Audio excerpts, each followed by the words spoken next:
Unit 10 क्रियात्मक योग। हम शॉर्ट रिवीजन कर लेते हैं इस चैप्टर से संबंधित। इसमें यौगिक अभ्यास में सबसे पहले हम देखेंगे यौगिक अभ्यास के अंतर्गत क्या आती है, षटकर्म आती है जो हम यौगिक प्रैक्टिस कराते हैं। फिर आपके बाद इसमें हम देखते हैं कि सूर्य नमस्कार के बारे में बात करेंगे कि सूर्य नमस्कार के बारे में जो कंटेंट है जो आपको याद रखनी है एग्जाम्स में एमसीक्यूज करने के लिए। खाली एमसीक्यू और जो एग्जाम के क्वेश्चंस के पॉइंट ऑफ व्यू से ही ये पूरी आपका नोट्स या जो सीरीज बनी है वो बनाई गई है, ठीक उसी के अकॉर्डिंग जो आपको एग्जाम्स के लिए आवश्यक जो ज़रूरी है, जो सबसे ज़्यादा जो नीड होती है। सूर्य नमस्कार यह एक परंपरागत यौगिक समूह योगाभ्यास का क्रम होता है। सूर्य नमस्कार योगासनों में सबसे श्रेष्ठ बताए गए हैं। सूर्य नमस्कार का अर्थ होता है सूर्य को अर्पण या नमस्कार करना। ये अकेले का अभ्यास साधक को संपूर्ण योग व्यायाम में लाभ हमें प्राप्त करते हैं। इससे साधक का शरीर निरोग और स्वस्थ होकर तेजस्वी हो जाता है। सूर्य नमस्कार सभी आयु जाति वर्ग के लिए उपयोगी होती है। अगर हम इंट्रो के बाद अगर हम इसको बेनिफिट देखेंगे, लाभ क्या क्या होता है।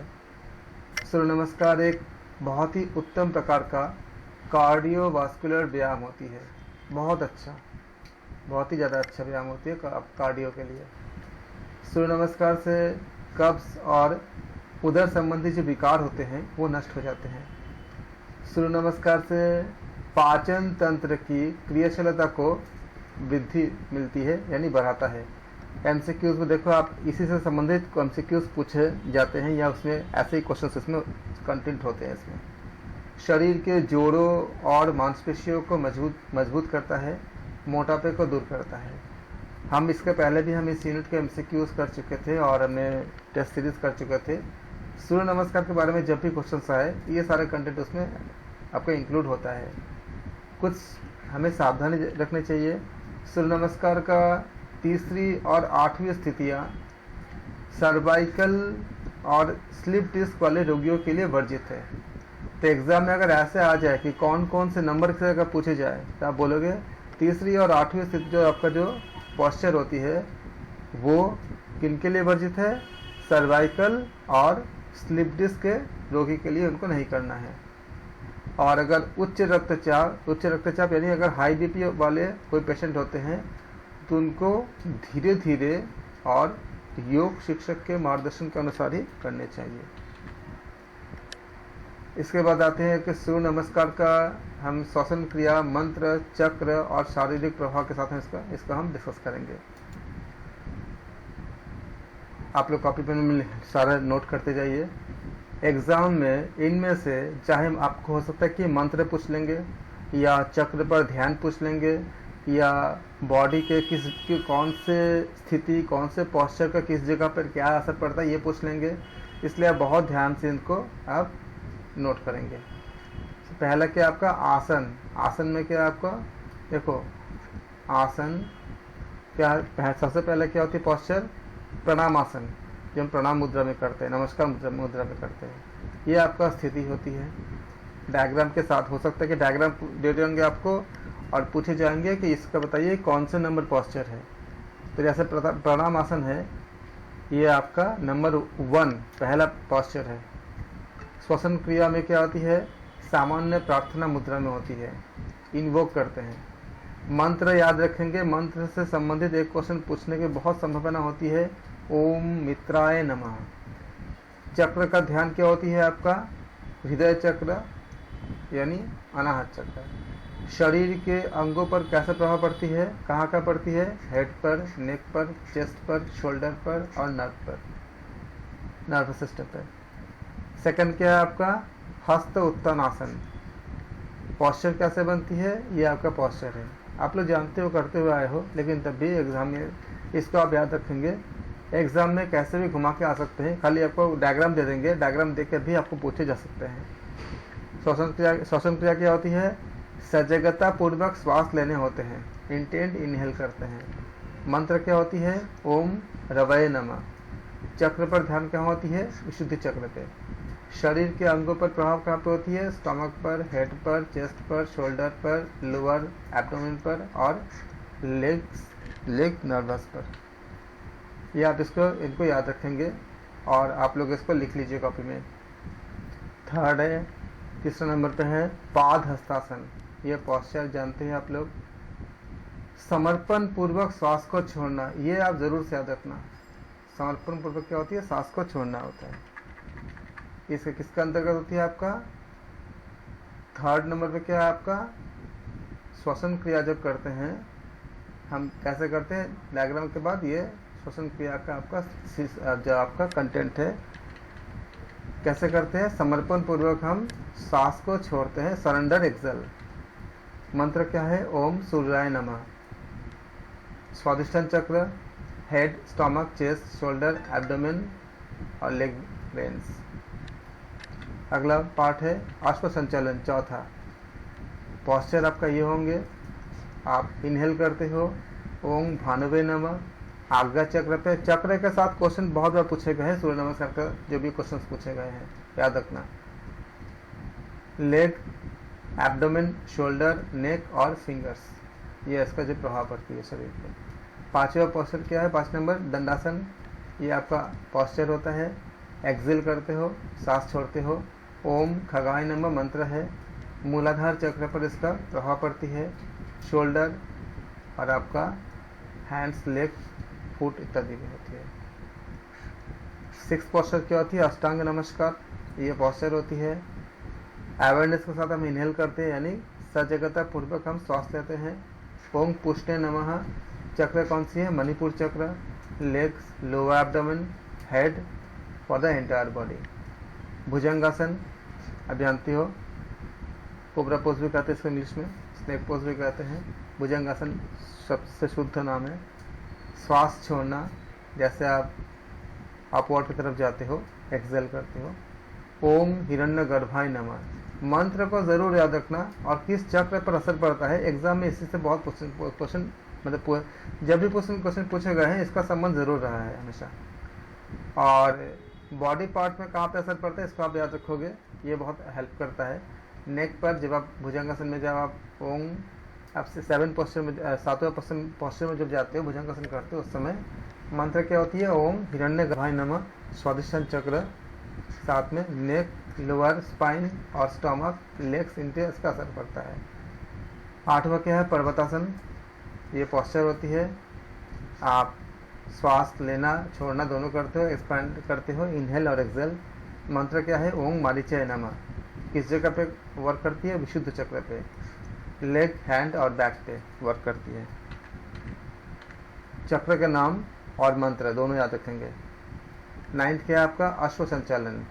पॉस्चर क्या होती है? ये पॉस्चर होती है कि आपका सांस लेते हो, ओम आदित्याय नमः मंत्र, और आज्ञा चक्र, इसको आज्ञा चक्र भी कहते हैं। लेग, एब्डोमेन, शोल्डर, नेक और फिंगर्स। 10th क्या है आपका? पाद हस्तासन। ये आपका पॉस्चर है, आप सांस छोड़ते हो, मतलब एक्सेल करते हो। ओम सावित्रे नमः। स्वादिष्टान चक्र पर ध्यान रहती है, head, stomach, chest, shoulder, abdomen, leg और वेन, ये बॉडी पार्ट्स पे जहाँ इसका असर होता है। एग्जाम में इस तरह से कोई बॉडी पार्ट दे देंगे, आप पूछ सकते हैं कि सूर्य नमस्कार के कौन से पॉस्चर में इन बॉडी पार्ट पर असर पड़ता है। ये आपका मैथ्स का कॉलम में आ सकता है, या आपका लॉजिकल रीजनिंग भी बना के दे सकते हैं। इसलिए आपका संपूर्ण ज्ञान रहेगा, तो कैसा भी क्वेश्चन आएगा आप कर लोगे, वरना क्या होगा, थोड़ी सी भी अगर इधर उधर होगा तो आप कंफ्यूज हो जाओगे और गलत ऑप्शन को चूज कर सकते हो। इसलिए बहुत अच्छे से याद रखना। सूर्य नमस्कार बहुत इंपॉर्टेंट है। हस्त उत्तानासन 11th में पोस्चर होती है, ये पोस्चर होती है। हम क्या करते हैं? सांस लेते हैं, इनहेल करते हैं, ओम अकाय नमः। विशुद्ध चक्र में हमारा फोकस रहता है। बॉडी पार्ट में कहाँ पे होती है? स्टमक पे, head, chest, shoulder, lower abdomen और लेग नर्व्स। अंत में क्या होती है आपका? प्राणायामासन। ये पॉस्चर होती है जो पहले के साथ आती है, मैच करती है। आप एक्सेल करते हो, थर्ड आई के साथ आप इसको ध्यान रहता है। ओम भास्कराय नमः। हृदय चक्र में चक्र से संबंध होता है, हेड, नेक, चेस्ट, शोल्डर और नर्व्स। ये आपने सूर्य नमस्कार के बारे में अपने अच्छे से समझा। जो वो खाली पार्ट जो हमें एग्ज़ाम में एमसीक्यूज या हमें जो लॉजिकल रीजनिंग बोले जाएंगे उसमें जो हमें पूछे जा सकते हैं। ऑलमोस्ट जिस तरह का भी क्वेश्चंस पूछने का पॉसिबिलिटी हो सकते हैं सूर्य नमस्कार से, वो इनमें से ही होंगे। या तो आपका चक्र के बारे में पूछेंगे, या मंत्र पूछेंगे, या कोई पॉस्चर का नाम दे देंगे, उसका नंबर पूछेंगे, या बॉडी पार्ट में कहाँ पे असर पड़ता है इसे पूछेंगे।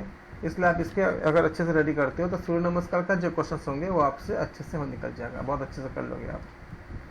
नेक्स्ट आती है आपका योगासनों की स्थितियाँ, आसन यानी यौगिक पोस्चर। इसमें हम देखेंगे कि टेक्निक्स, साइलेंट फीचर और इसका जो आपका जो लाभ होती है।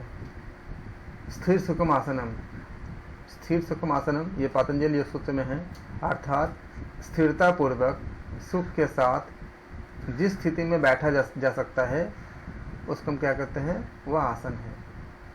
ऐसे ही आपका पतंजलि सूत्र के 2/47 में भी बताया गया है, प्रयत्न शैथिल्य अनंत समापत्तिभ्याम। इसमें भी बताया गया है कि प्रयत्न, शिथिलता और मन का यानी कि परमात्मा में लगना, ये दोनों आसन सिद्धि के लक्षण होते हैं। ये आपके सूत्र संख्या के साथ इसको याद रखना। अगर हो सकता है कि सूत्र संख्या पूछ ले आप इसको, तो क्योंकि पूछते हैं पतंजलि से, आप इसको बोलोगे आपको आसान हो जाएगा। ततो दंदान विघात, अर्थात आसन का सिद्ध होने से दंदों यानी जैसे सर्दी गर्मी इत्यादि दंदों से हमें फाइट करने में बहुत हेल्प मिलती है, यानी हम दंदों से हमें मुक्ति मिलती है। इसी तरह से आसन के बारे में घिरण संहिता में कहा गया है, आसनेन भवित दृढ़म, यानी महर्षि घिरण के अनुसार आसनों से क्या आती है, दृढ़ता आती है। अलग अलग भागों से, क्योंकि आसन तो आपको वहाँ पे कराएंगे नहीं, ऐसे ही ग्रंथों से सूत्र दे करके आपको पूछेंगे, या ये लाइन दे देंगे आपको, आसनेन भवित, शायद ये पूछा गया है किसी जगह पे, किसी एग्जाम में पूछे गए हैं, आसनेन भवित दृढ़म, ये किस ग्रंथ के लिया गया है श्लोक। तो आसन से आपका दृढ़ता होती है और दंदों से सहने की हमें शक्ति मिलती है। तो हो सकता है कि आसनेन भवित दृढ़म अगर लिखा जाए तो कुछ लोग गलती से पतंजलि के नाम अगर ऑप्शन रहेंगे तो उसमें देते, लेकिन उसके याद रखने आपको, ये किसमें बताया गया है, घिरण संहिता में बताया गया है। इन श्लोकों को याद करेंगे, ये श्लोक आपको बहुत हेल्प करेगा श्लोक के संबंधित जब क्वेश्चन पूछे जाएंगे। तो संसार में जितनी जातियां है, आसनानि च तावन्ति यावन्त जीव जंतवः एतेषाम अखिलान भेदान विजानाति महेश्वरः, अर्थात संसार में जितने भी जीव या जातियां हैं उतने ही आसन भी, उतने प्रकार का आसन भी है। इसमें इन भेदों को हम साधारण व्यक्ति नहीं जानते, केवल महेश्वरी जानते हैं। 84 लाख योनि के बाद हम जानते हैं कि 84 लाख योनि होते हैं, तो आसन भी कितने होंगे, 84 लाख के आसन होंगे। उनमें से 84 आसन श्रेष्ठ होते हैं। आपने शिव संगीता इत्यादि पढ़े होंगे, उसमें भी आपने अच्छे से पढ़े होंगे।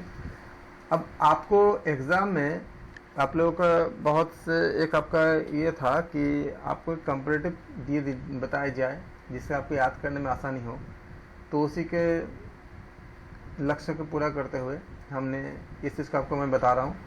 एग्ज़ाम के लिए बहुत हेल्पफुल होगा। कॉपी किताब ले लो और अपने कॉपी निकाल लो, लिख लो। हठियों ग्रंथ और में अलग अलग ग्रंथ में आसन की संख्या कितनी बताई गई है, ये आपको बहुत हेल्प करेगा। महर्षि घिरण के अनुसार यौगिक ग्रंथ क्या है आपका, घिरण संहिता। रचनाकार कौन है, महर्षि घिरण। आसन कितनी है, 32। केवल इस लैब से आपका एक क्वेश्चन बन गया। एक क्वेश्चन आपका मतलब मिलना ही मिलना है कहीं ना कहीं से, किसी न किसी तरह से, चाहे वो कूट से पूछे, चाहे आपका सिंगल आंसर पूछे, चाहे आपका लॉजिकल रीजनिंग बेस्ड होकर पूछे, कैसे भी पूछा जाएगा। लेकिन केवल इस स्लैब से आपका 1 या 2 क्वेश्चन आपका होना मतलब लगभग तय है, किसी न किसी एंगल से पूछते ही हैं हमेशा। तो घिरण संहिता के ग्रंथ के अनुसार जिनके रचयिता कौन है, महर्षि घिरंडे, कितने आसन है, 32 आसन है। हाठयोग प्रदीपिका के अनुसार जिनके रचयिता कौन है, स्वामी स्वात्माराम सूरी है, कितने आसन है? 15 आसन है। इसको आप एकदम याद कर लो, पूरा याद कर लो अच्छे से संख्या को। शिव संहिता में, शिव संहिता के अनुसार योगी ग्रंथ क्या है? शिव संहिता। रचनाकार कौन है? भगवान शिव। कितने आसन है? 4 आसन है। हठ रत्नावली में योगी ग्रंथ क्या है? हठ रत्नावली है। और कितने इनके रचनाकार कौन है? श्रीनिवास योगी जी है, श्रीनिवास है। कितने आसन बताए गए हैं? 84 बताए गए हैं। और सिद्ध सिद्धांत पद्धति, यह क्वेश्चन पूछा गया है। सिद्ध सिद्धांत पद्धति में पद्धति ग्रंथ का नाम है, रचनाकार कौन है? गोरक्षनाथ जी है। कितने आसन बताए गए? 3 आसन बताए गए हैं। और ये जितना आपने पढ़ा, हर साल अपना किसी न किसी रूप में एक क्वेश्चन आपको पूछे गए हैं, इसलिए आप इसको अच्छे से लिख लो, इसको सारा चीज़ों को। इसके बाद आसनों को वर्तमान में सुविधा की दृष्टि से 5 भागों में बांटा गया है। आसन को कितने भागों में बांटा गया है? 5 भाग में। इसको देखेंगे, आसनों को 5 भागों में बांटा गया है। खड़े होकर किए जाने वाले आसन, इसको स्टैंडिंग पोस्चर कहते हैं। बैठ कर किए जाने वाले आसन सिटिंग पोस्चर हो गया। लेट कर पेट के बल में जो आसन करते हैं, और लेट कर पीठ के बल में जो आसन करते हैं, और फिर बैलेंसिंग पोस्चर यानी संतुलात्मक आसन। स्वामी कुलव्यानंद सरस्वती जी ने आसनों का जो वैज्ञानिक वर्गीकरण किए हैं, ये इनके पाठ है आपका, स्वामी जी ने बताए हैं। इसमें खड़े होकर किए जाने वाले आसन, अर्ध घट चक्रासन, ये परंपरागत आसन है। प्राचीन ग्रंथों में इनके संदर्भ में आपका ज़्यादा, प्राचीन ग्रंथ में जो संदर्भ इसको उपलब्ध ज़्यादा नहीं मिलते हैं। नामकरण मतलब अर्ध मतलब आधा होता है, कटी का मतलब कमर होता है, चक्र यानी घुमाना होता है। कमर के हिस्से को हम जब आधा दाएं बाएं घुमाते हैं उसको कहते हैं कटी चक्रासन। इसको करने का तरीका आप जानते हो अच्छे से, इसको मुझे बताने की ज़रूरत नहीं है। जैसे सब पहले हम समपाद, एग्जाम में क्या करते हैं ना, आपको ये पूरा विधि लिख देते हैं, फिर इसको पूछेंगे ये कौन सा आसन है। जैसे इसमें लिख देंगे आपको, सबसे पहले हमने समपादासन या सावधान की स्थिति में खड़े हो जाते हैं। अब दोनों पैरों के बीच की दूरी को 1 से 1.5 फुट हम रखते हैं। श्वास भरते हुए अपने दोनों हाथों को धीरे धीरे सामने से कंधे की स्थिति में हम उठाते हैं। श्वास छोड़ते हुए अपने बाहों को कमर से घुमाकर बाईं तरफ ले जाते हैं। जब हम बाईं तरफ घूमते हैं तब अपने बाईं बाहों को बिल्कुल सीधा रखते हैं और दाईं बाहों को मोड़ते हैं। इसको क्या कहते हैं? इतने सब बताने के बाद पूछेंगे ये कौन सा आसन है, 4 नाम दे देंगे। आपको जो क्वेश्चन आसन जो पूछे जा रहे हैं इस समय, वो ऐसे होते हैं कि आपको आसन करने के पूरा विधि बता देंगे और फिर नीचे पूछेंगे कि ये कौन से आसन का नाम, ये कौन सा आसन है, उसका नाम क्या है। ये इस तरह से ऐसा क्वेश्चन पूछ रहे हैं लगातार। फिर हम इसको थोड़ी देर रुक करके क्या करते हैं, सांस लेते हुए अपने पहले की अवस्था में आते हैं और इसके बाद हम दोहराते हैं। मुख्य बिंदु में क्या करेंगे, गर्भावस्था और हार्निया के रोग में हम नहीं कराते हैं। एमसीक्यूज में आप कहाँ फंस रहे थे, ऐसी जगह फंस रहे थे कि कौन से आसन किसको नहीं कराने हैं, तो इसको याद रखेंगे, इसलिए हम थोड़ा सा इसको ओवरव्यू कर दे रहे हैं। उदर संस्थान के हर प्रकार के सर्जरी में ये हमेशा के लिए वर्जित है, मतलब हमेशा मतलब जब तक वो चीज़ें ठीक नहीं हो जाती तब तक के लिए वर्जित है, मतलब पूर्णतः वर्जित है। जब सब कुछ सर्जरी जब आपका जब ओके हो जाएगा, जब ठीक हो जाएगी, तब डॉक्टर के आपका राय से कर सकते हो, उनका एडवाइस लेकर के तब कर सकते हो। स्लिप डिस्क में नहीं करना चाहिए, इसको याद रखेंगे। इसका फ़ायदा क्या होती है जब आप इस आसन को करते हो, अर्ध कटी चक्रासन, तो इसका लाभ बहुत है। आज के जो मॉडर्न युग के जो जितने भी बीमारियां होती है उसमें बहुत लाभ होती है। पेट के चर्बी बहुत ज़्यादा लोगों की समस्या होती है। आप लोगों को जब कई क्लास लेने जाते हो, बहुत से क्लास ऐसे मिलेंगे जिनको बॉडी फैट को BMI सही करने के लिए पेट के जो बढ़ी हुई फैट होती है उसको ठीक करने होते हैं, क्योंकि उसका आपका फिर फैटी लिवर वगैरह की तरफ चली जाती है और बहुत सारा आपका लिवर सिरोसिस और बहुत से बीमारी की तरफ वो आपका टर्न हो जाती है। कार्डियो में भी टर्न होती है। हैवी अगर वेट होगा तो वो वर्कआउट नहीं कर पाते, बहुत सी चीज़ें पे आती है। फिर इसमें आपका कब्ज और एसिडिटी में लाभ होती है। डायबिटीज़ के रोगियों के लिए बहुत फ़ायदेमंद होती है। डायबिटीज़ देख रहे हो कि किस तरह से फैल रहा है, इसके लिए काफ़ी हेल्प मिलती है। पाचन संस्थान को मजबूत बनाता है, बहुत स्ट्रांग करता है। तनाव और चिंता से मुक्ति मिलती है। कमर, क्योंकि कुछ खास तरह के मरवा पॉइंट दबती है इससे, इसलिए चिंता से मुक्ति मिलती है। कमर दर्द, कमर, गर्दन और पीठ की मांसपेशियों को क्या होती है, बल मिलती है।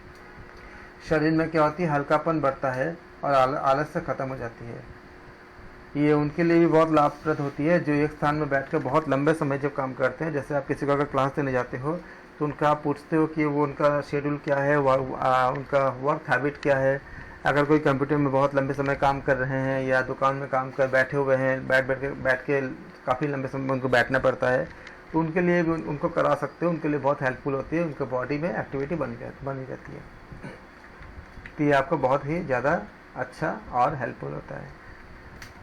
फिर आपका आता है हस्त पादासन, यानी आपका उत्तानासन, हस्त उत्तानासन कह सकते हो। हाँ, मतलब आपका जिसमें हम लोग हाथ को ऊपर करते हैं और फिर उत्तान मतलब क्या होती है, उत्तान जो आपका संस्कृत शब्द से लिया गया है। उत्तान का मतलब होती है खींचा हुआ होता है नामकरण में। यह संपूर्ण शरीर को खींचकर आगे की ओर झुका देता है। इसको इंग्लिश में जो आपको स्टैंडिंग फॉरवर्ड, आपको जब आप आगे की तरफ झुकते हो, स्टैंडिंग फॉरवर्ड बेंड के नाम से भी हम कहते हैं, क्योंकि हम आगे की तरफ झुकते हैं इसमें। ये सूर्य नमस्कार के क्रमबद्ध विधि में एक परंपरागत आसन है, क्योंकि सूर्य नमस्कार में भी हमको पाद हस्तासन, हस्त पादासन हम करते हैं। इसमें विधि आप जानते हो कैसे करते हैं, इसको बताने की ज़रूरत नहीं है। लेकिन एग्जाम में क्या आएंगे, विधि लिख देंगे, आप पूछेंगे कि कौन सा आसन है, इसको विधि आपको जानने होंगे। जब आप इससे आपका हस्त पादासन करते हो तो आसन को धीरे धीरे और सहजतापूर्वक करने चाहिए। एक साथ मतलब बहुत फास्ट नहीं करना चाहिए। सबसे पहले पैरों की उंगलियों को पकड़ने का प्रयास करते हैं। उसके बाद हम हथेली के एरियो को पास रखते हैं।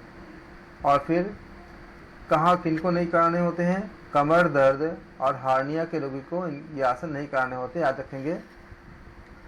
हस्त पादासन जो होती है वो किसको नहीं कराएंगे आप, कमर दर्द और हार्निया के रोगी के लिए वर्जित है, उनको नहीं कराएंगे।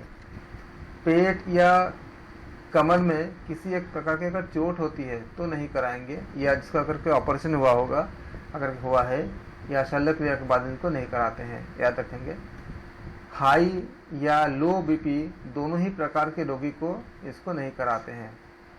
अगर आप सूर्य नमस्कार किसी को करा रहे हो तो इसको, अगर किसी के पास अगर ऐसा कोई बीमारी है तो उसको अवॉइड करनी है। और मासिक धर्म के समय जो फीमेल है वो उनको नहीं करना चाहिए। लाभ क्या होती है, इसे बार बार करने से क्या होती है, पेट की चर्बी कम हो जाती है।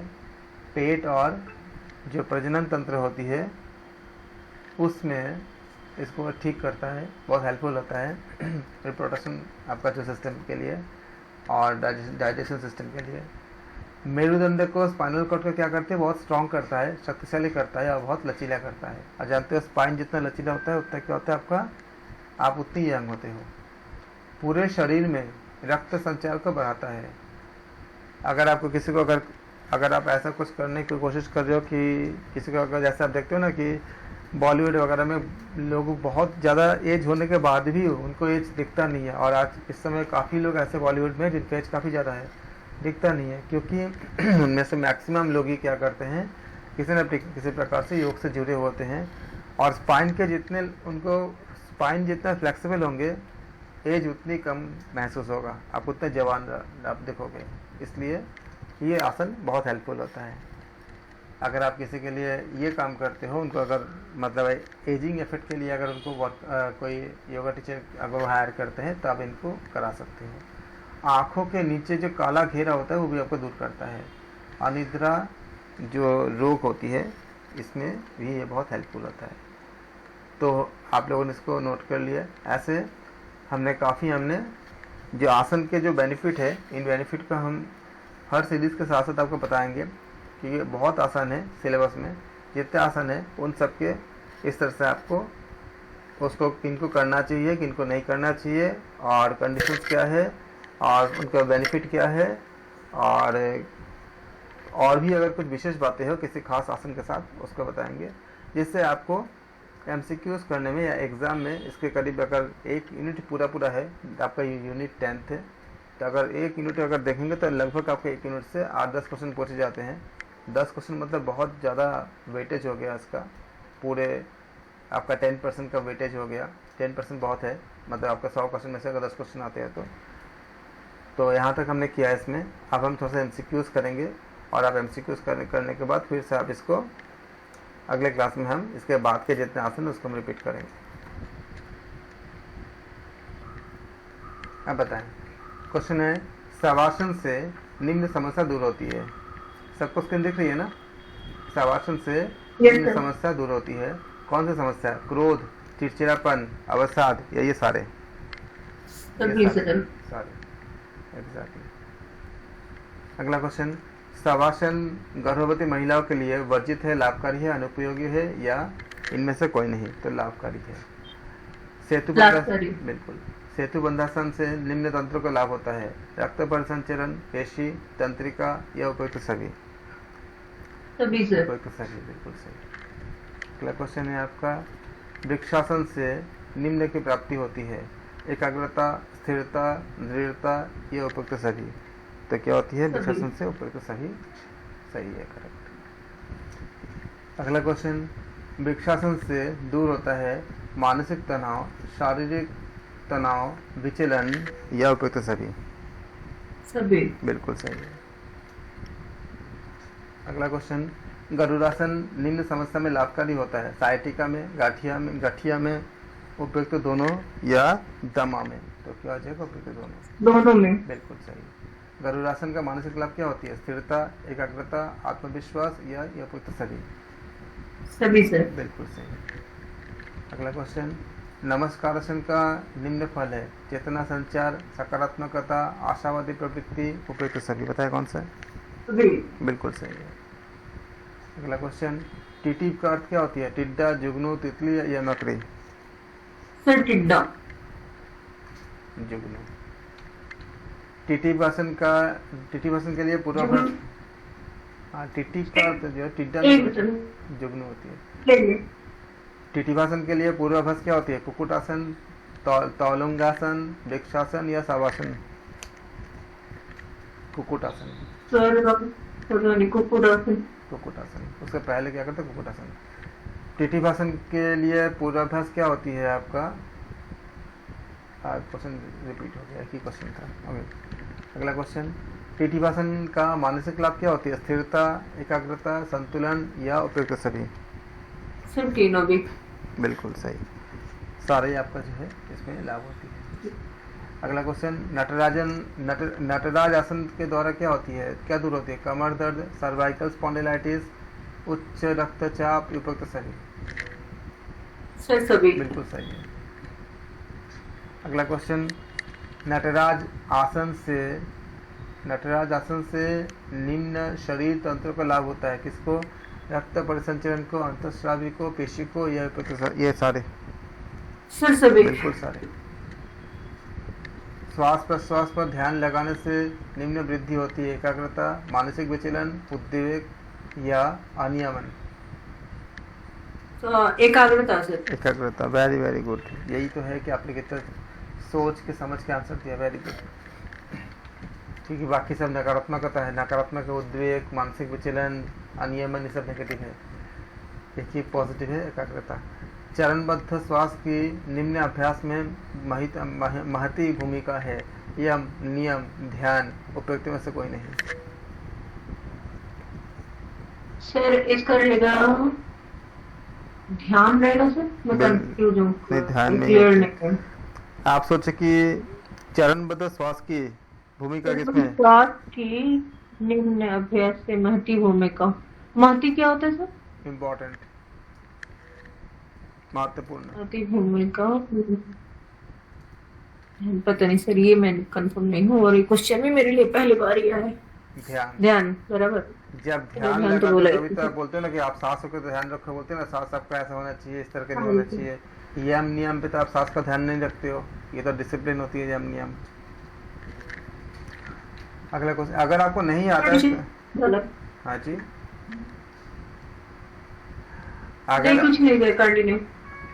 अगर आपको नहीं आता है तो आप क्या करो, तो जब भी आपको अगर ऐसा कोई क्वेश्चन मिलता है जो आपको थोड़ा सा डाउट हो तो आप क्वेश्चन को पूरा पढ़ो और ऑप्शन को पढ़ो। आपने जैसे अभी ध्यान निकाल लिया आंसर को, ऐसे आप निकाल लोगे, वो मीनिंग से ही पता चल जाती है। सर वही मैंने देखो सॉस आया ना, तो यम नियम में तो सॉस आ नहीं रहा है, ऑब्वियसली ध्यान ही बचेगा, इसलिए मैंने ध्यान बोला।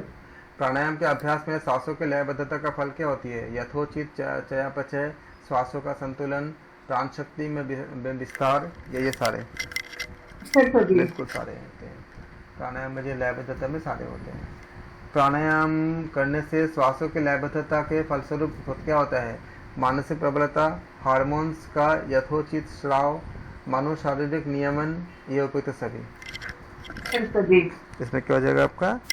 सारे चीज होती है तो उपयुक्त सभी होते हैं। प्राणायाम के अभ्यास का फल क्या होती है? फेफड़ों का लचीलापन। आप नीचे कर दे, ऊपर करना था। एक सेकंड। हाँ, प्राणायाम के अभ्यास के से निम्न संतुलन स्थापित होती है। किसमें? संवेदी तंत्रिका तंत्र, परासंवेदी मतलब CNS PNS, परासंवेदी तंत्रिका तंत्र, भावनाओं, या उपयुक्त सभी। सभी है इसमें। बिल्कुल भी। प्राणायाम के अभ्यास का फल क्या होती है? फेफड़ों का लचीलापन, श्वसन पेशियों का पुष्टिकरण, गैसों का आदान प्रदान, ये उपयुक्त सभी। सभी बिल्कुल सही। प्राणायाम के अभ्यास का फल है वह जैविक ऊर्जाओं जो शरीर में जीवनी शक्ति प्रसार करती है, क्या होती है? प्राण, प्राणायाम, कोशिका, या मन? सर प्राण।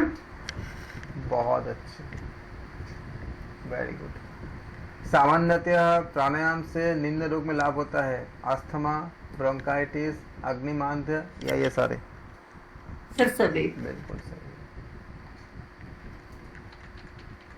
अगले साइड में थोड़ी सी टिल्ट है, मैं आपको एडिट कर देता हूँ।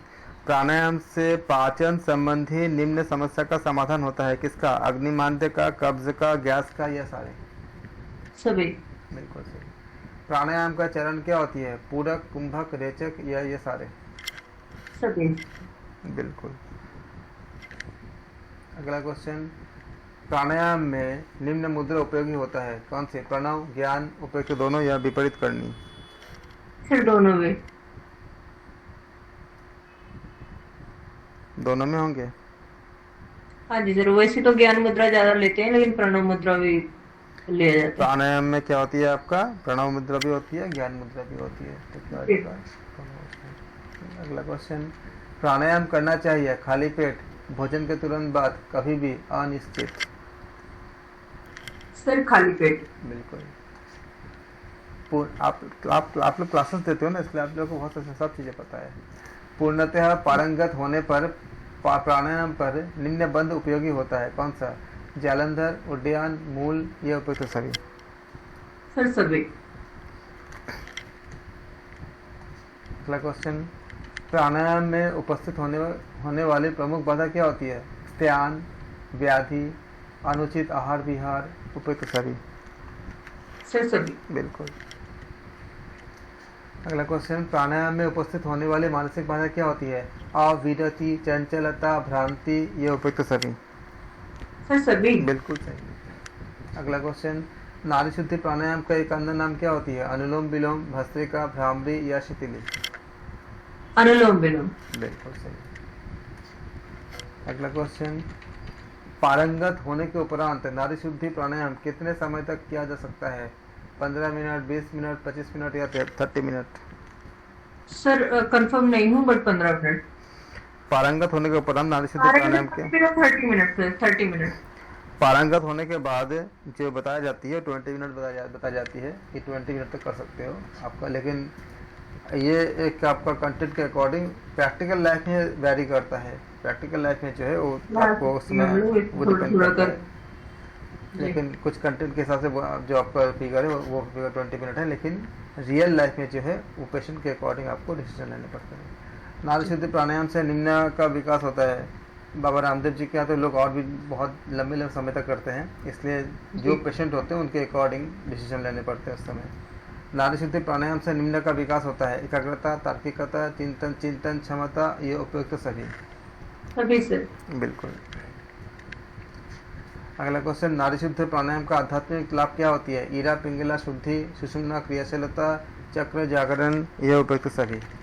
सर सभी। बिल्कुल। अगला क्वेश्चन, प्राणायाम में नाड़ी शुद्धि प्राणायाम करना चाहिए 1 मिनट, 2 मिनट, 3 मिनट या 6 मिनट?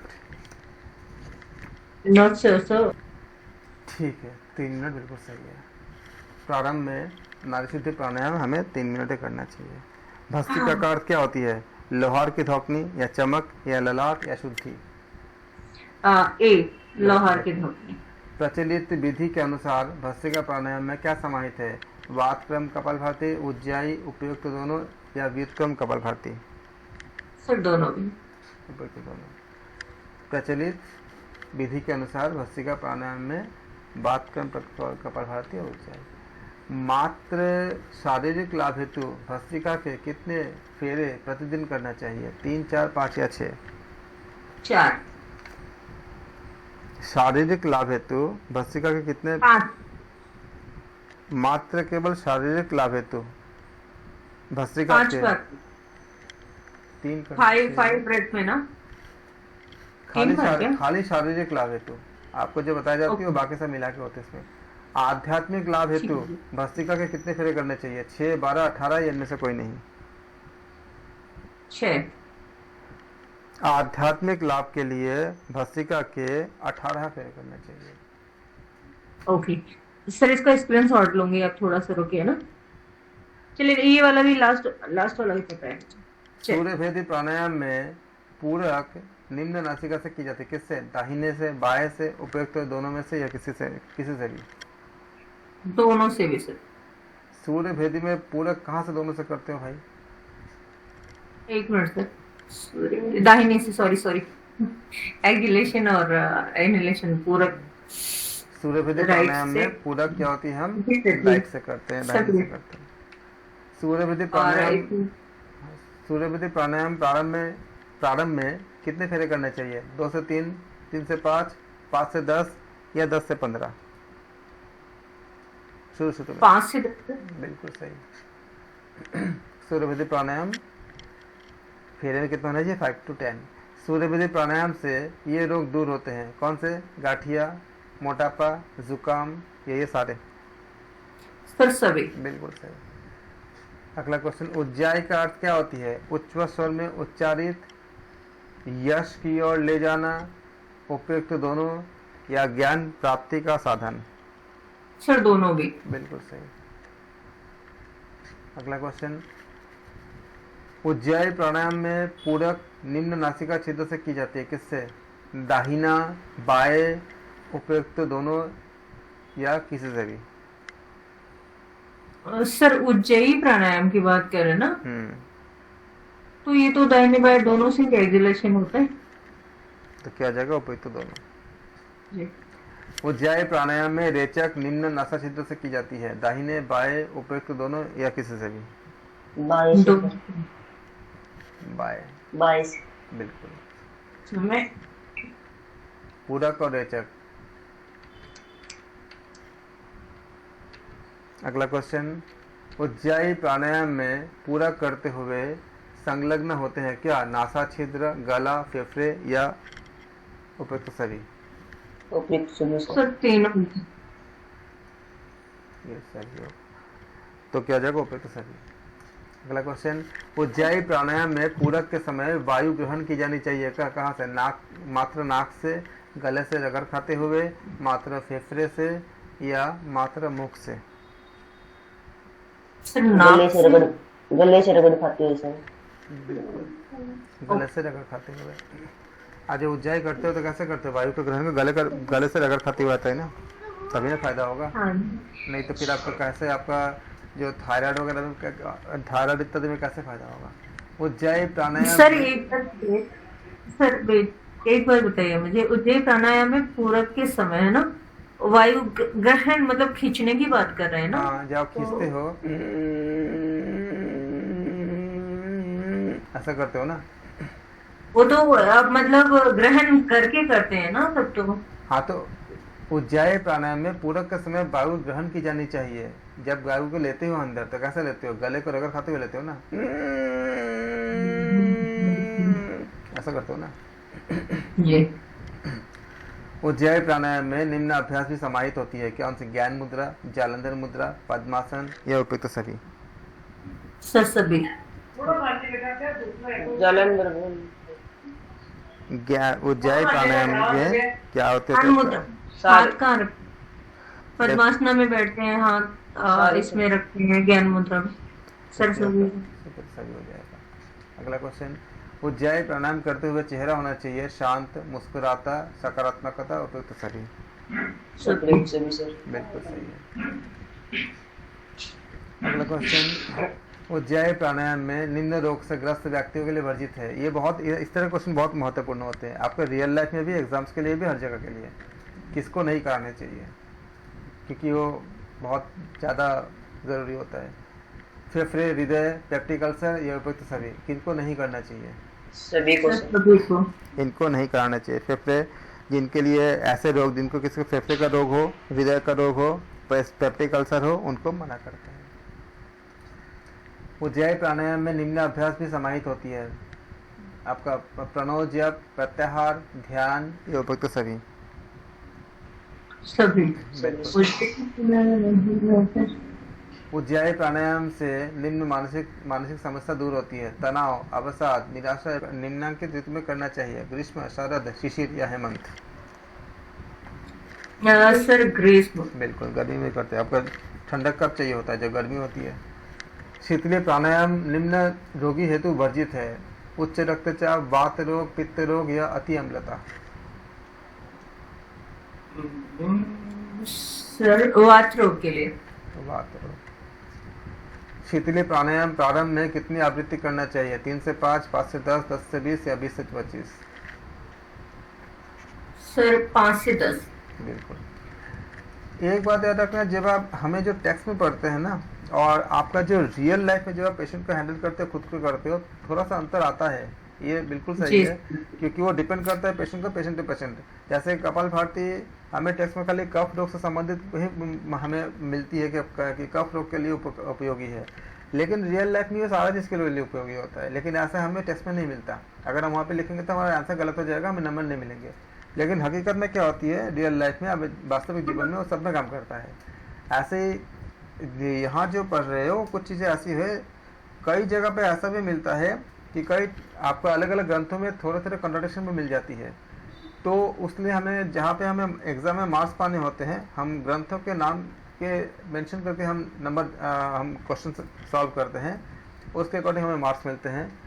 और हम जब अपने दैनिक वास्तविक जीवन में जब करते हैं, कुछ हम करते हैं, तो कंट्राडिक्शन को हिसाब से हमें डिसाइड करने पड़ते हैं कि ग्रंथों में कई जगह हमें अलग अलग बातें मिलती हैं। जैसे आप देखोगे कि जब मिताहार के बारे में जब आप अध्ययन करोगे, तो मिताहार में आपका कई चीज़ें हिरण संहिता और हठयोग प्रतिपिका में एकदम हूबहू नहीं है, कुछ कुछ अलग अलग है। तो लेकिन अब एग्ज़ाम में दोगे तो एग्ज़ाम में इस ग्रंथ में ऐसा बताया गया है। उपनिषद में भी कई जगह पे जब आप ध्यान बिंदु उपनिषद और बाकी सब उपनिषद पढ़ते हो, तो कहीं कहीं आपको अलग अलग दिखती है, तो आप उसको खाली मार्क्स पाने के लिए ही है। बाकी आपके जो अपने विवेक जहाँ पे उपयोग जैसा करनी होती है, आप ऐसे करोगे। ऐसा नहीं कि अगर किसी ने इसमें बताया गया कि 240 आपको 240 करनी है, वो आपको स्थान, काल, पात्र के अनुसार आपको अपनी डिसीजन लेनी होती है। कौन से प्राणायाम का वर्णन हिरण संहिता में नहीं है? ये क्वेश्चन बहुत बार पूछे गए हैं, एकदम रट लो। शीतकारी, शीतली, सूर्यभेदी या नाड़ी शुद्धि? नाड़ी शोधन। कंफर्म नहीं हो तो कौन सा प्राणायाम का हिरण संहिता? हाँ बताइए। शीतली सर, शीतली या शीतकारी दोनों में से एक आएगा सर। ठीक है, आपको मान ली एग्जाम में आ गया था, आप कौन सा बोलोगे? कौन, इसमें क्वेश्चन है कि कौन सा प्राणायाम का वर्णन? शीतकारी नहीं है, शीतकारी नहीं है सर। Very good. तो आप इसको याद रखना, शीतकारी जो है वो हिरण संहिता में नहीं है, ग्रस्त रोगियों के लिए वर्जित है। वात रोग, उच्च रक्तचाप, अति अम्लता, माइग्रेन। उच्च रक्तचाप नहीं, शीतकारी प्राणायाम किनके लिए, किनको नहीं करानी है? वात रोग वाले को, हाई बीपी वाले को। हाँ जी, क्योंकि वात में क्या होती है, हम हमें ठंडा लेने को मना करते हैं ना, ठंड से ज़्यादा बढ़ती है ना। जैसे हम बोलते हैं ना कि जिनको बात रख होती है उनको फ्रिज का खाना बना करते हैं ना, लेकिन ये भी देखो एक लिमिटेड तक। आप मान लो बाहर अगर 40 डिग्री के ऊपर अगर टेम्परेचर बढ़ जाती है तो उसमें उस स्थान काल पात्र के अनुसार आपको डिसीजन लेने पड़ते हैं, एक खाली इसमें कंटेंट के हिसाब से। बहुत अत्यधिक जब गर्मी होती है तो मतलब हम फ्रिज का पानी या ठंडा पानी पी भी लेते हैं, और बहुत ज़्यादा अगर गर्मी होती है तो हालांकि नहीं पीना चाहिए, अकॉर्डिंग टू ग्रंथ और शास्त्र के अनुसार नहीं पीना चाहिए, क्योंकि उसमें वातपित्त की वृद्धि होती है। भ्रामरी प्राणायाम का निम्न स्वर में नेचुरोपैथी एकदम मना करता है आपका, मतलब ये अच्छा फ्रिज का पानी पीने के लिए। और सारे ग्रंथ, किसी भी ग्रंथ में ऐसा नहीं, हाँ उन्होंने मैक्सिमम क्या कहा कि मिट्टी के आपका जो घड़ा होता है, झांझर होता है, उसका पानी पीने के लिए आप रेकमेंडेड है, लेकिन फ्रिज का पानी पीने के लिए हर सिचुएशन में मना करते हैं, नहीं पीने के लिए कहते हैं। सर जब ये लिखा गया होगा इंडेक्स तब फ्रिज थोड़ी ना रहा होगा।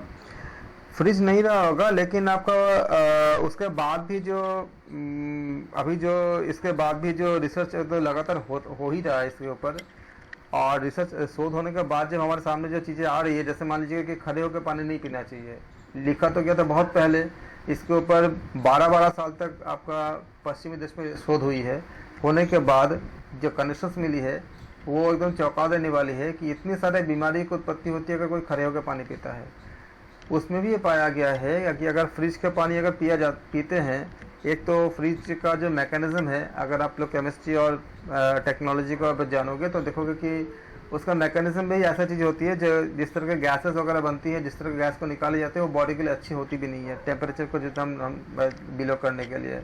जैसे ऐसा फिक्स कर देते हैं कि -21 -23 ऐसे हम फिक्स कर पाते हैं फिर अभी के फ्रिज में, तो उसका जो मैकेनिज्म होती है वो जिस तरह से काम करता है वो सही नहीं होता है बॉडी के लिए। क्योंकि आप अगर मान लो कि एक लंबे समय, अगर आप मान लो कि 3 डिग्री सेल्सियस पे या 1 डिग्री पे आप रखते हो चीज़ों को, तो 1 डिग्री पे जब रखते हो, अगर 3-4 दिन रख दिया आपने, तो उन सब्जियों के और चीज़ों के एकदम अंदर के मॉलिक्यूल तक पूरा ठंडक कर मतलब पूरा पहुँच गया, तो उसके जो न्यूट्रिशन वैल्यूज़ वगैरह उसको भी तो असर पड़ता ही है, साथ साथ उसका प्रकृति में भी ऐसा असर पड़ता है कि बॉडी में जब जाएगा तो आपको वात को वृद्धि करेगा। जबकि घड़े का पानी में क्या होता है कि इसमें पोर्स होता है, पोर्स से क्या होती है आपका जो बाहर के और अंदर का जो आपका एक कम्युनिकेशन बनी जाती है, आपका ट्रांसफॉर्म करना बनी जाती है। जैसे मान लो कि अगर ये घड़ा अगर ऐसे बना है, ये आपको मान लो घड़ा बना है, तो इसमें बहुत से पोर्स होते हैं, जैसे हमारे स्किन में पोर्स होते हैं ऐसे इसमें पोर्स होते हैं बहुत से। तो पोर्स में क्या होती है कि इसमें आपका बाहर का और अंदर के एक संतुलन के मतलब बनने के साथ साथ अंदर का पानी ठंडा होता है, और मिट्टी में वो सारे तत्व भी होते हैं जो हमारे बॉडी को चाहिए होता है, सूक्ष्म पोषक तत्व है, जैसे कैल्शियम हो गया, क्योंकि आपको जानते हो कि मिट्टी से ही सब कुछ बन के आती है। खेतों में क्या होती है, जो मिट्टी होते हैं, मिट्टी में सारा चीज़ होती है, उसमें आपका सोडियम भी होता है, मैग्नीशियम भी होता है, सब कुछ चीज़ें होती है जो हमारे शरीर को चाहिए होता है, तो संतुलन मिलती है हमको। तो उससे इसे कहते हैं कि मिट्टी पवित्र है, इसीलिए कहते हैं तो वो आपके बॉडी को फायदा कर काफ़ी है, आपका बेनिफिशियल होता है। लेकिन आपका जो फ्रिज होता है उसमें आपका कई तरह के ऐसे पॉइजनस गैस होती है, वो गैस का जब संबंध होती है उसके साथ, तो बॉडी के लिए आपका मतलब इसका बहुत खराबी पाया गया है। अभी भी जो शोध हुई है बाहर, इसे भी आपका ख़राब पाया गया है। लेकिन जैसे एल्युमिनियम के बर्तन बहुत ख़राब है, बहुत आपका जो खाना जैसे हम कुकर वगैरह का जो लोग इस्तेमाल करते हैं, ये बहुत ज़्यादा ख़राब है एल्युमिनियम, मतलब खाने के बर्तन के रूप में इस्तेमाल करने के लिए। लेकिन बताया नहीं जाता क्योंकि उसके ऊपर बहुत सी चीज़ों पे आपका पूरा डिपेंड होता है सारा चीज़ें। लेकिन नेचुरोपैथी अगर करोगे तो आप उसमें करोगे तब देखोगे कि उसमें एकदम मना करते हैं। उसके जगह भले स्टील का कुकर इस्तेमाल कर लो, लेकिन स्टील थोड़ा महंगा होता है, लेकिन एल्युमिनियम तो एकदम मना करते हैं। कुकर ही मना करते हैं, लेकिन कुकर भी करना भी होता है स्टील का करने के लिए कहते हैं। और कुकर का जब मैकेनिज्म जानोगे तो आप जब जान जाओगे तो देखोगे कि हेल्थ के लिए अच्छी नहीं होती, क्योंकि उसमें हम आर्टिफिशियल प्रेशर क्रिएट करके तब हम दाल को या जिसको भी पकाना होता है पकाते हैं। जबकि हकीकत में नेचुरल तरीका क्या होता है, जो अनाज खेतों में जितने ज़्यादा समय लगेगा उसको मतलब आपको परिपक्व तक होने तक, आपके किचन में उतनी ही ज़्यादा समय लगेगा उसको पकने में। ये आपका नेचर का लॉ है। जो अनाज जो जितनी ज़्यादा टाइम आपको लगेगा आपका पूरा एकदम उसको बोने से लेकर के पूरा कटाई तक पूरा प्रोसेस करने में, उस अनाज को उतनी ज़्यादा समय आपका किचन में लगेगा पकने में, तब जाकर उसका आपका न्यूट्रिशन वैल्यू मिलती है। लेकिन अगर प्रेशर कुकर अगर लगा देते हो, उसको गर्म करके आप एक्स्ट्रा प्रेशर देकर उसको पका देते हो, तो उसमें क्या होती है, उसका भी वैल्यू कम हो जाती है। अगर आप पूरा डाइट को अच्छे से स्टडी करोगे, जो आपका डाइट का जो पूरा मैकेनिज्म जो हमारे शास्त्रीय पद्धति से, तो आप ये सब चीज़ें जान पाओगे।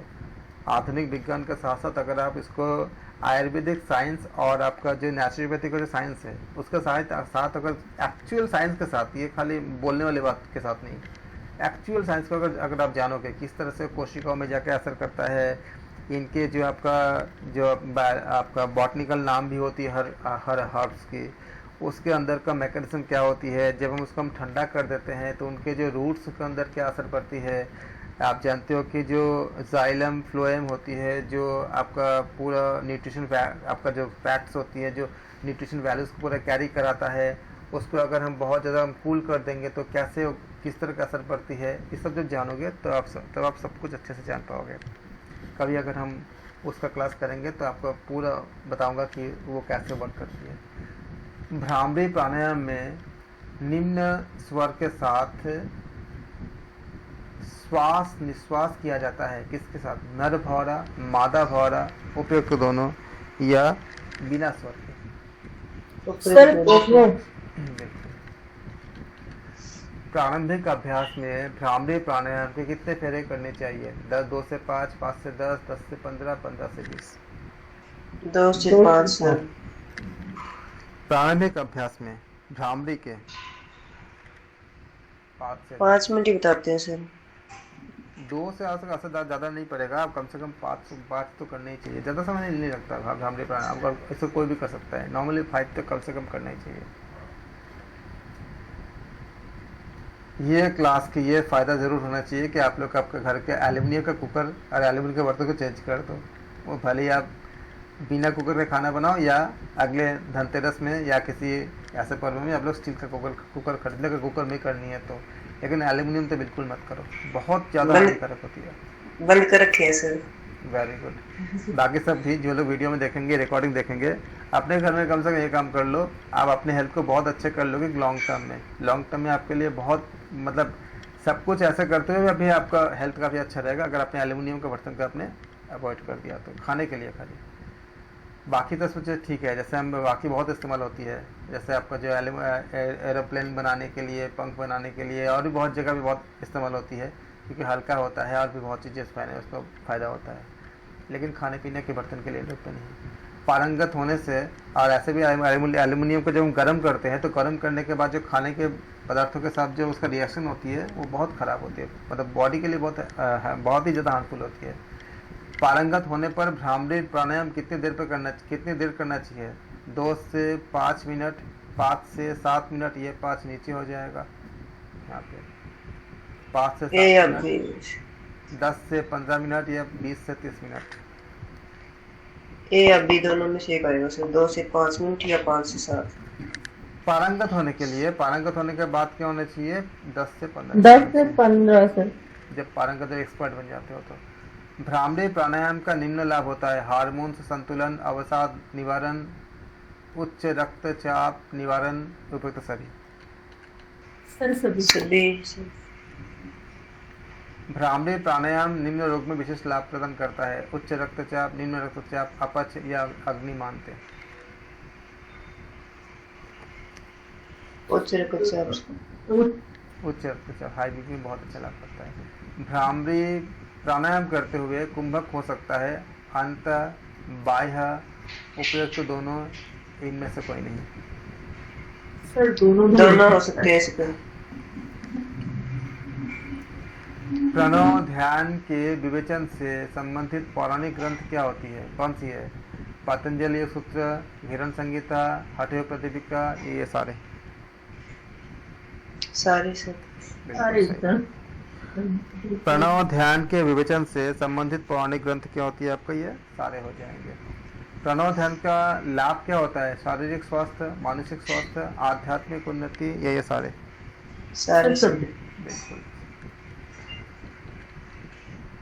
प्रणव में ये समाहित होते हैं ब्रह्मा, विष्णु, महेश, क्या ये सारे सभी सभी होते हैं। सभी पातंजलि योग सूत्र के अनुसार प्रणव का निम्न वाचक है ईश्वर, ऋषि, कैवल्य या ज्ञान। ईश्वर सर। ईश्वर।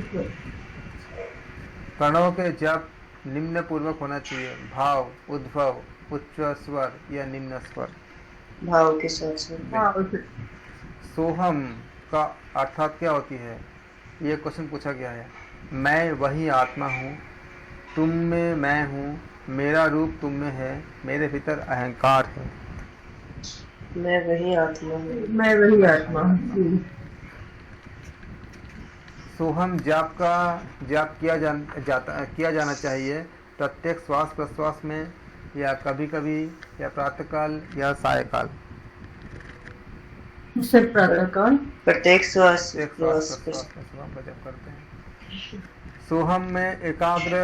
सोहम में ध्यान एकाग्र किया जाता है श्वास प्रश्वास ध्वनि पर, आहंग पर, अभिमान पर, अचेतन पर।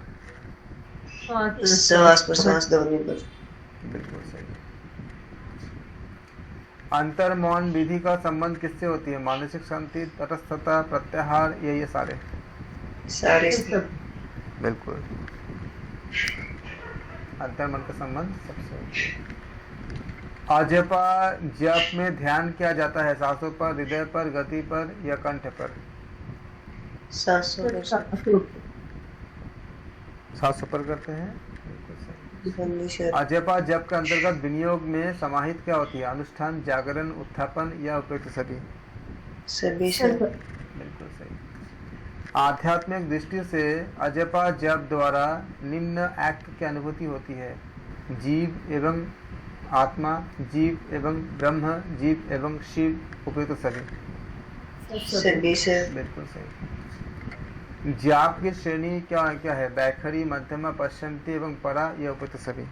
सभी सर। बिल्कुल। अजपा जाप में साधक निम्न का हवन करता है, प्राण वायु, अपान वायु, उपयुक्त दोनों या समान। प्राण और अपान सर। उपयुक्त दोनों, प्राण वायु, अपान वायु।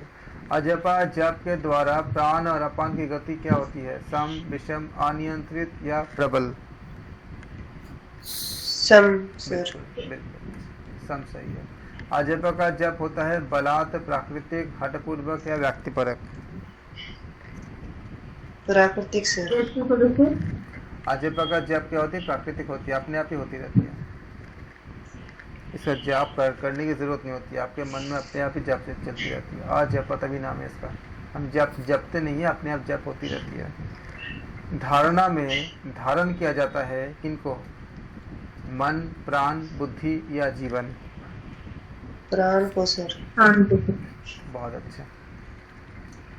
निम्न में श्वास पर ध्यान केंद्रित किया जाता है, अजपा जप, सोहम, उपयुक्त दोनों, कोई भी जप। सर दोनों में। दोनों में सर। विपश्यना का अर्थ क्या होती है, जपना, सुनना, देखना या केंद्रित करना। देख या सुनना या देखना सर। विपश्यना का अर्थ होती है देखना होता है।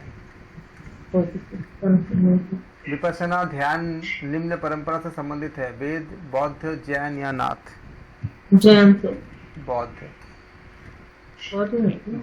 जैन में प्रेक्षाध्ययन होता है।